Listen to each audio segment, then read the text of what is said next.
Hai nakama, apa kabar? Selamat datang di channel Anime Haki. Pada video kali ini kami akan mereview One Piece Chapter 1033. One Piece Chapter 1033 rupanya Oda Sensei memfokuskan pada dua pertarungan penentu, yaitu Zoro versus King dan Sanji versus Queen, sebelum mereka berkumpul bersama Luffy untuk menghadapi Kaido. Nah, satu dari tiga komandan Kaido telah ditumbangkan, yaitu Jack, yang mampu dikalahkan oleh Inu Arashi dalam wujud sulongnya. Nah, kira-kira bagaimana keseruan yang dihadirkan Oda Sensei pada chapter ini dan apa saja informasi pentingnya? Mari kita bahas bersama-sama. Di awal chapter, kita diperlihatkan bagaimana Zoro harus dibuat panik dengan Enma yang terus-terusan menyerap hakinya tanpa bisa dikendalikan olehnya. Dan di satu sisi, Zoro juga harus terus waspada karena saat ini ia sedang bertarung melawan orang terkuat kedua di bajak laut hewan buas, yaitu King.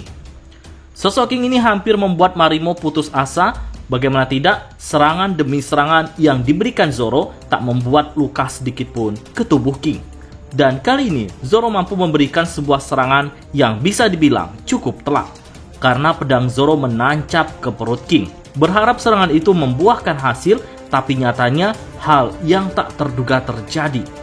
King seolah meledakkan diri. Entah bagaimana cara kerja kekuatan King ini, seakan ledakan tadi adalah cara alami suku Lunaria melindungi diri dari serangan lawan. Karena jika ada serangan fatal seperti Zoro tadi, maka akan terjadi ledakan. Namun, ledakan itu tidak membuat King terluka atau cedera sedikit pun. Ini tentu menjadi bahasan menarik seputar kekuatan King ataupun suku Lunaria, dengan semua keanehan yang tidak dimiliki oleh lawan Zoro terdahulu, membuat si Marimo ingin mengetahui lebih dalam siapa King sebenarnya. Tujuannya hanya satu, agar Zoro bisa mencari titik lemah King ini. Nah, di pertarungan Sanji versus Queen, pada chapter ini hanya ingin memperlihatkan mereka berdua menggosip sosok King, bukan berfokus pada pertaruhannya. Queen menyebutkan bahwa Zoro tak akan sanggup melawan King. Perkataan ini bukan tanpa alasan, karena King adalah bagian dari suku Lunaria yang selamat dari kepunahan. Suku Lunaria ini memiliki kemampuan bertahan hidup di segala keadaan, dan mereka disebut sebagai dewa. Kenapa orang-orang terdahulu menyebutnya sebagai dewa? Tentu suku Lunaria di masanya memiliki kekuatan yang cukup menakutkan, ditambah api menjadi salah satu unsur kekuatan mereka yang cukup diperhitungkan. Dan sejauh ini, yang baru terungkap dari kekuatan suku Lunaria adalah memiliki tubuh yang keras dan sulit untuk dilukai, atau bahkan mereka tidak memiliki darah. Kemudian, jika musuh membahayakan mereka, maka mampu meledakkan diri tanpa harus melukai dirinya, melainkan melukai lawannya jika tidak menghindar. Lalu, seperti yang kami sebutkan tadi, api juga menjadi unsur kekuatan mereka. Nah, ini baru beberapa keunikan yang dimiliki oleh King. Dan kami yakin masih banyak hal yang tak terduga tentang King atau bahkan suku Lunaria ini.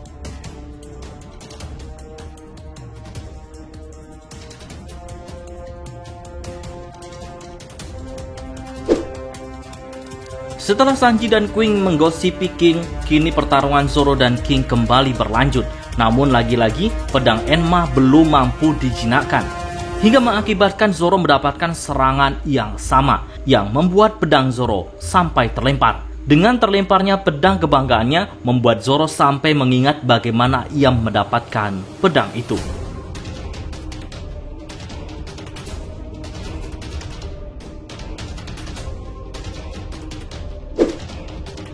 Pedang yang dulu didapatkan Zoro dari tempat kolektor pedang diyakini sebagai pedang terkutuk. Hal itu bukan membuat si Marimo takut untuk memilikinya, tapi malah ingin menjadikan sebagai salah satu pedang yang menemaninya dalam pertarungan.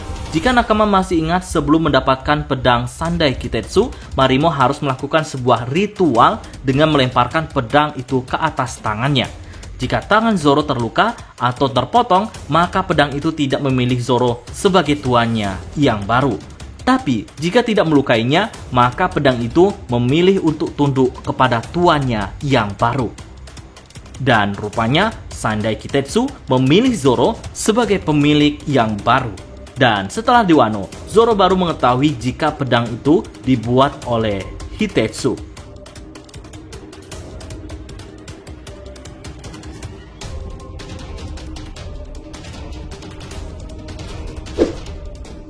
Pedang ini memiliki sejarah yang panjang yang membuat pedang ini begitu spesial bagi Zoro. Pedang putih ini dulunya dimiliki oleh sahabat Zoro sekaligus partner bertarung sewaktu kecil. Namun, hal yang tak terduga terjadi. Zoro harus kehilangan sosok Kuina yang meninggal tanpa dijelaskan apa alasannya. Kematian Kuina ini membuat banyak perdebatan di kalangan fan One Piece karena dianggap tidak wajar. Ada yang mengatakan jika kematian Kuina ini adalah bohongan demi tujuan tertentu. Nah, merasa rekannya mati begitu cepat, maka demi mengenang Kuina, Zoro memohon kepada Koshiro, ayah Kuina, sekaligus guru Zoro, untuk menyerahkan pedang Wado Ichimonji yang biasa dipegang oleh Kuina untuk dimilikinya. Dengan jaminan, dengan menggunakan itu, Zoro akan menjadi pendekar pedang terbaik di dunia. Dan janji itu bisa dibilang hampir ditepati Zoro. Dalam sebuah cover story diperlihatkan Koshiro begitu bangga atas pencapaian Zoro yang memiliki nilai buronan yang tinggi. Bahkan para murid Koshiro meniru gaya bertarung Zoro dengan 3 pedang.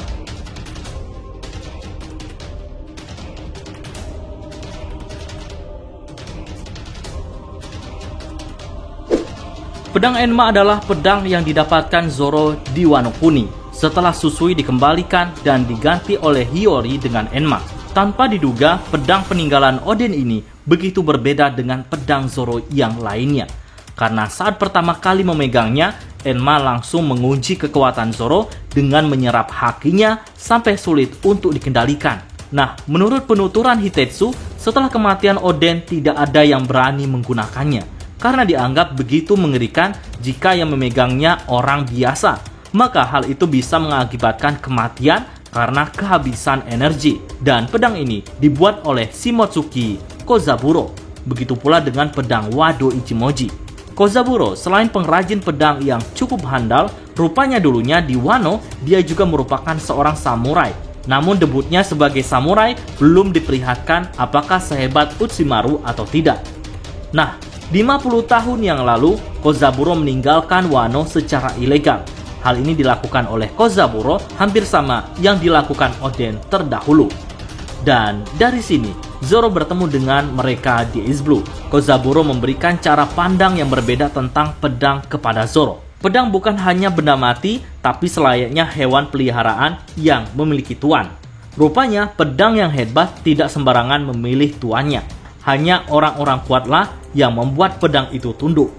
Jika orang itu lemah, maka pedang itu bisa membunuh penggunanya. Dan oleh karena itu, keluarlah kata-kata pedang terkutuk di kalangan masyarakat terdahulu. Begitu pula dengan 2 pedang legendaris yang diciptakan oleh Kozaburo, yaitu Enma dan juga Wado Ichimonji, yang diberi nama Sang Dewa Penguasa Neraka. Dari kisah flashback inilah, Zoro mulai memahami karakter ketiga pedang ini, terutama Enma. Dan di akhir chapter, Zoro mengaktifkan Haki Raja untuk menaklukkan Enma. Dan benar saja, Enma langsung mampu dikendalikan bahkan sampai membuat Kroco Kaido pingsan. Bukan hanya Kroco, King juga sampai sempat terperangah melihat apa yang terjadi. Di chapter mendatang, pertarungan mereka akan berlangsung dengan lebih sengit karena Zoro kini telah menguasai Enma dan mengaktifkan Haki Raja. Oke, sekian dulu pembahasan kali ini. Jika ada tambahan, berikan pendapat kalian pada kolom komentar.